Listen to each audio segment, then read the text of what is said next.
I was a new player once.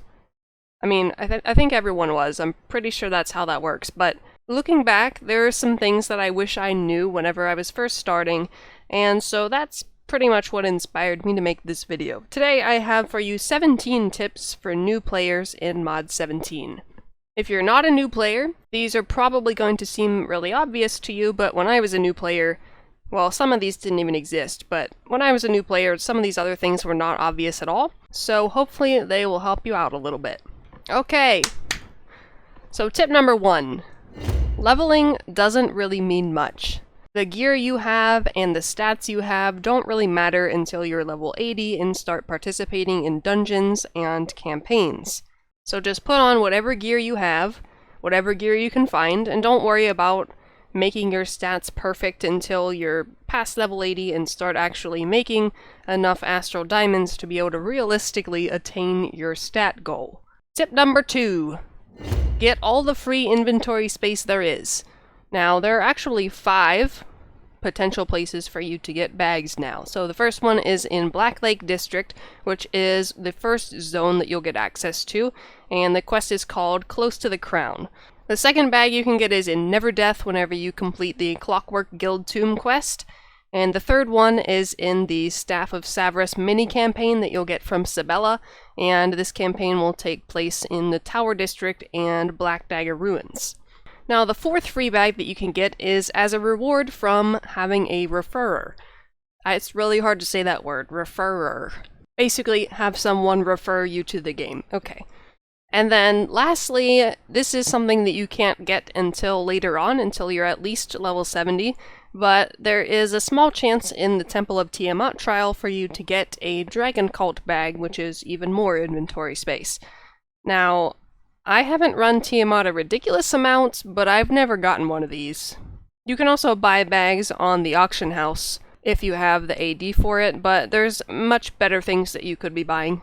Number 3. Speaking of the referral reward, this is tip number 3. If you're brand new or if you have a character below level 10, you can add a referrer so that you get a free mount, some gear, and a free bag. And a free companion also, and the companion's actually quite decent. It's one of the better ones. My referral link is in the description if you'd like to use that. It'll only work if you play on PC, since referral links have to be for the same platform that you play on. So unfortunately for the console folks, I don't have any referral links for those. If you guys have a referral link for Xbox or PS4, you can throw it in the comments and maybe somebody new from console can use one of those. If you do add a referrer, you can claim your referral rewards from the Claim Rewards button on the home screen in-game. A lot of people were asking me how they get their stuff last time, or saying that it didn't work. Number 4. Once you unlock Cloak Tower, which is the first dungeon, start doing your daily random dungeons for some astral diamonds. You can save up the 80 you get from the random dungeons to buy a faster mount.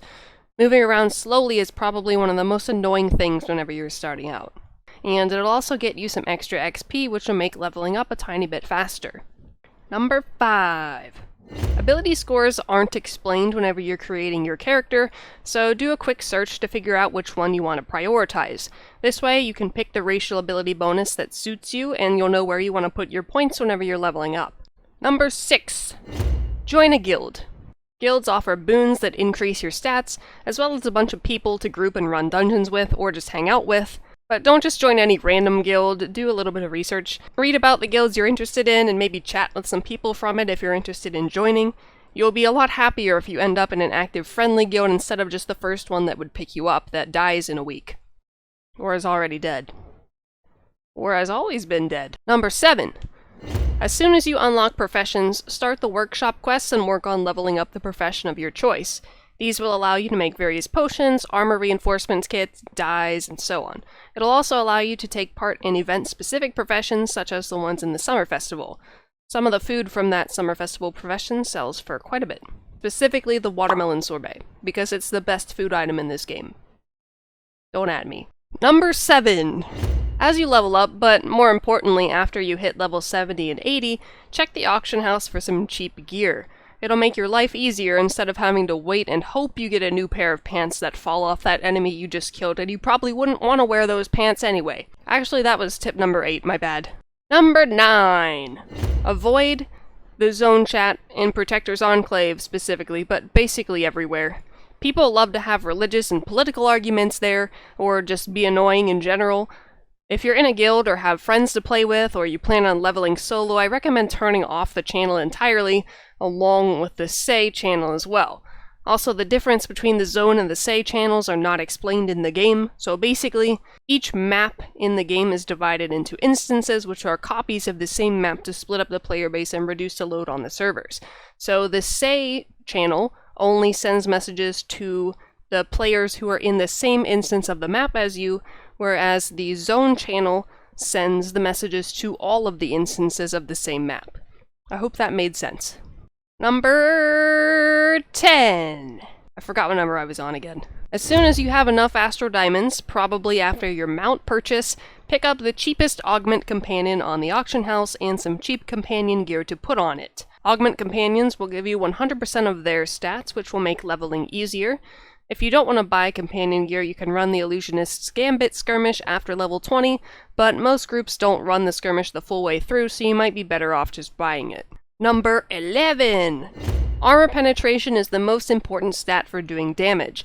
I recommend you watch a video or read an updated guide about which stats to go for and how much of each stat you're going to need. The concept of opposing rolls is not explained, and the number of stats enemies have at every level is not explained in-game at all, except for the dungeons. Now this isn't as important whenever you're leveling, but it's still some nice information to know. Number 12! Level to 80 first, and then go back and do the other campaigns for boons. Good ones to start with are Elemental Evil, Dreadring, Sharandar, and Maze Engine because they're the easiest to get through. I strongly advise that you do not buy any campaign buyouts for your first character. You'll miss a lot of story and have a lot less experience whenever you try to run the dungeons that are associated with those campaigns, and this can lead to your group getting mad at you for not performing like you should. Number 13. You can only have one buff from each type of consumable active at a time. Different types of potions will override each other, for example. You can have one potion, one stronghold food, one event food, one elixir, one trinket, and one invocation buff active at a time. Applying a second buff from the same category will just override the first one, which you don't want to do. Probably. Number 14. Now let's talk about Zen, which is the premium currency. Don't buy Zen prematurely. Make sure you know you want to support the game before doing so. Most things on the Zen market are not worth the money. I have a review video about the Zen market if you want to see what I think is and is not worth buying. But if you do want to purchase Zen, the best time to do so is during a bonus currency event or a promotional reward period, and the best time to spend it is during a big sale where everything is 40 or 50% off. These sales are at Black Friday and during the anniversary in the summer. But if you aren't patient, there are smaller category-based sales in between, every other week or something like that, and you can get coupons from invoking. The best thing to buy is VIP. Number 15. Another Zen-related tip, do not buy Zen through Steam. It will put your account on probation, meaning everything you buy with the Zen becomes bound to your account, and you won't get the free bonus Zen for buying in bulk either. Buy on the ARC website and save yourself some trouble. Number 16. If you get a promo code from a giveaway or other promotion and you don't use the ARC client, you can redeem it on the website. There is no link to this page on the site itself, so I'll have it down in the description. They want you to use the ARC client, in case you couldn't figure that out. Number 17. If you need to contact support for any reason, do not do it from the in-game help menu. Your ticket can disappear and it won't show that you even submitted one if you check your tickets on the ARC website. This happened to me a lot early on when I submitted a couple tickets and it never even showed up in my list of tickets in-game. Then I went online to check it and it wasn't there. So, do yourself a favor and just submit the ticket on the website in the first place. That way you can actually get a response. Now, a bonus tip, tip number 18, I guess. Don't rush to get to level 80. It's not some glorious pot of gold at the end of the rainbow. It's not gonna disappear next week. It's always gonna be there. Take your time and enjoy the game itself, because you're not gonna enjoy the zones as much the second or third time through, or however many characters you want to create. There is no experience quite like the first one, so take your time and enjoy it. Well guys, that is my 17 tips for new players in Mod 17. If it helped you out at all, please make sure to let me know in the comments, or if you have some tips of your own, put those in the comments also, and maybe some people can benefit from them. Thanks for watching or listening or whatever, and I'll see you next time. Bye.